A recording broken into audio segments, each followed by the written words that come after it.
بینن آژانس خانی افدامه باش بید الویره دست به هوا که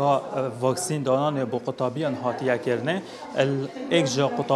قطابخانه سنور اداره سربخوا زاخو امیر علی برفسی راگهانه ساخنمی زاخو گلنه که کمیر بوم بحث که اول چه واکسینه و چند روزا ده بردارند. بله بناو خوده ام بچین هوا واکسین دانا دشین نخوشی سرکا دست بکریل سنوری اداره سربخویا زاخوجی به بهر نبویش و هوا واکسین دانه السنوری اداره سربخویا زاخو 163 قطابخانه گل باغچین زاروکا هنه 62 تیم هاتینه پکینانج بو هنده که ام وان زاروکا بشین واکسین دن 5 سرپرشتین گشتیا و واکسینت کن و هم دیسانجی 12 سرپرشتین تیمات کن السنوری اداره سربخویا زاخو 49606 زاروک دوی هوا واکسینه داده نه واکسین دان واکسینه جی بجن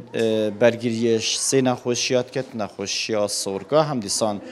سورکا آلمانی هم دیسان جی نکافه لی اف هوا دی بومو 10 روزان فکشید تیمت ما بردوام سردان قطابخانه کن الویره خوجهد بن آنکو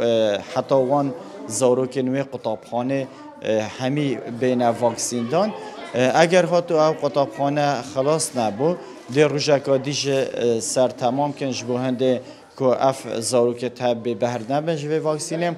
اف جابریکا مایکا و هم دخواستش خلق خواه خوشتویل کن هاریک هارو پشتوان بند گرمدا دکو تیمت مایت ساخلامی بشین درستای ارکی خواه بکن و اوان زاروکا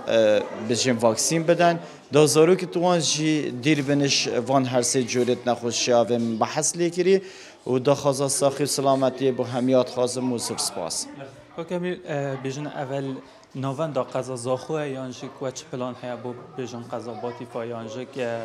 بیشتر ناحیه دورو برای بنده. بله افتیمت هاتینا بکینان که السنوری اداره سربخویا زاخو هم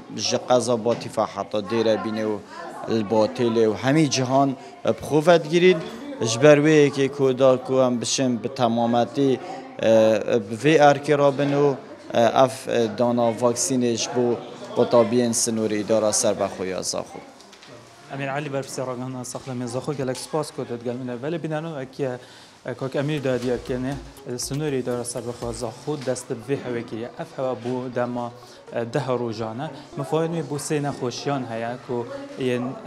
دانانا و واکسینه و کل پشمن دیار وره دهتا انجام دانش بوی چنده که ساخلم یوان